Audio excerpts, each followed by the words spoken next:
Perdón que le interrumpa. Sí, como encantado. La diferencia, imagino que como definición me la puede dar muy rápido. La diferencia entre ser dueño y ser el administrador, por utilizar el término.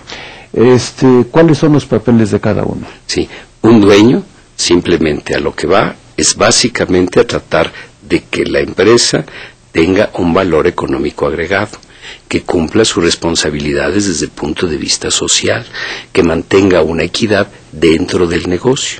Y el dirigir el negocio es precisamente a dónde voy a llevar este negocio, hacerlo crecer, a que crezcan las gentes internamente, qué satisfacción de necesidades les voy a dar, cuál va a ser su motivación, etcétera.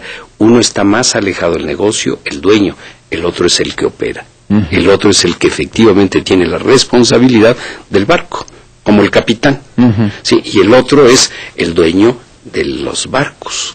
No tiene por qué estar ahí el dueño. Y en el México de hoy, para llevarlo a las realidades nacionales, en el México de hoy se entiende a cabalidad, en términos generales, la diferencia entre dueño y administrador del negocio, o tenemos cables cruzados? Cables cruzados, no se entiende. No se entiende. Y por eso es que hay yo diría, situaciones tan dramáticas desde el punto de vista de las empresas familiares.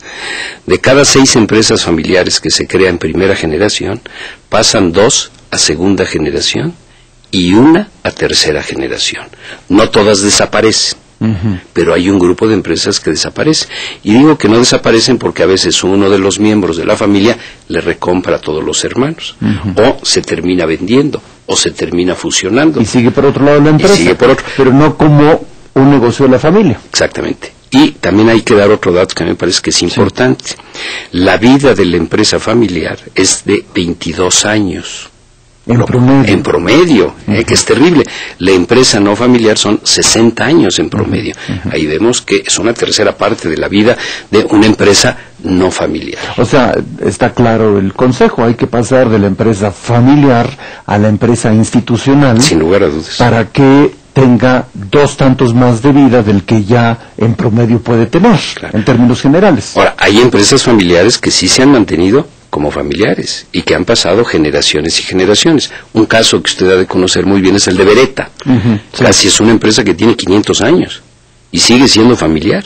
500 años. 480 y pico, 500 años. De todas maneras es mucho. Muchísimo. Y son la misma dinastía, vamos a decir. Es la misma dinastía y ellos han seguido una estrategia que no quiere decir que es la receta. Ahí sí, desde el punto de vista de la empresa familiar, hay que ir haciendo los trajes a la medida. ¿Ellos qué estrategia siguieron? Siempre en el paso de una generación a otra, siempre hay una mayoría en una persona desde el punto de vista de propiedad. Siempre uno. Todos accionistas, pero uno es el que manda. Uno es el que manda. Así o sea, eso de que todo el mundo manda no funciona. No funciona, en eso no funciona. Y desde luego lo que se procura fundamentalmente, y la preocupación es hoy, ¿a quién voy a seleccionar? Y siempre la preocupación es seleccionar al mejor. Si se selecciona al mejor y se le da, como el caso de Beretta, esa situación es lo que ha mantenido esta empresa por 500 años. Es que es impresionante, ¿no? O sea, cuando vemos que en la vida real hay veces que los negocios duran meses o unos cuantos años, y ya si bien va el promedio que usted menciona de 22 a nivel familiar, pensar en casi 500 años, 5 siglos... Sí. Que realmente ha de ser una fuente de información impresionante lo que han hecho los miembros de esta familia, ¿no? Sin lugar a dudas. Sí. Ahora, hay otras familias que han durado 1000 años. Hay una organización que se llama Lenokians, y esta organización a nivel internacional solamente acepta empresas con más de 250 años, solamente, y que siguen siendo familiares. Esa es la condición para entrar, que tengan 250 años de existencia y que sean familiares. Así es. Y son pocas las empresas, lógicamente, que están ahí asociadas. Y las principales, cuando menos el último dato que recuerdo haber visto, son italianas. Italianas. ¿Qué tienen los italianos para esto? Bueno, yo creo que ahí tienen una serie de valores importantes. La familia en el italiano es muy importante. ¿Sí? La unidad en el italiano. Sí. Pero no se dice que nuestra familia es así como lo más importante o nos estamos haciendo tontos solos en México? A veces nos hacemos tontos solos aquí en México. Pero los italianos, en ese caso, no tanto. Yo creo que no, porque prueba de ello son los resultados, ¿verdad? Si son el mayor número de empresas que se tiene con esas antigüedades, pues se debe a algo.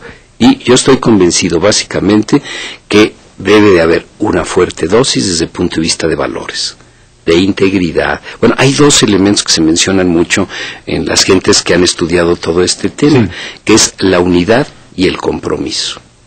¿Sí? Unidad y compromiso. ¿Qué implica la unidad, entre otras cosas? Manejo de conflictos adecuados, solución de conflictos. Nosotros, no sé si usted comparte este punto de vista, ¿en dónde sería la mejor escuela para aprender a manejar los conflictos? En el hogar. ¿Qué es lo que sucede habitualmente en el hogar? Llega el papá, la mamá, están las criaturas y empiezan a discutir las criaturas por cosas banales. Que si tal equipo es mejor o tal otro es mejor, y empiezan a discutir. ¿Qué hacemos muchas veces los papás? Callamos el tema. Niños, dejen de discutir, esas son tonterías. Cuando llegan de adultos, no saben enfrentar los conflictos, porque lo que aprendieron es que es la imposición, que es la fuerza del padre o de la madre, la que se impuso, silencio, y entonces quieren hacer los mismos comportamientos ya de adultos. Debería de haberse enseñado de una manera totalmente distinta. ¿Por qué tú dices que tal equipo es mejor? Pues porque es el campeón esta temporada. Y tú dices, ¿por qué el otro equipo es mejor? Porque ha sido 15 años campeón. Uno tiene la razón en el corto y otro tiene la razón en la historia. En el fondo, ¿qué es en realidad? Enseñarles a utilizar la cabeza, los argumentos, la información, los datos, la estadística. Y esto, desde luego, resuelve totalmente distintas las cosas. Un conflicto no resuelto es un conflicto que se va acumulando. Hasta que se hace la famosa bola de nieve. Exactamente, y no hay forma de pararlo. Porque ¿cuál fue el origen? Pues a veces desde pequeñito.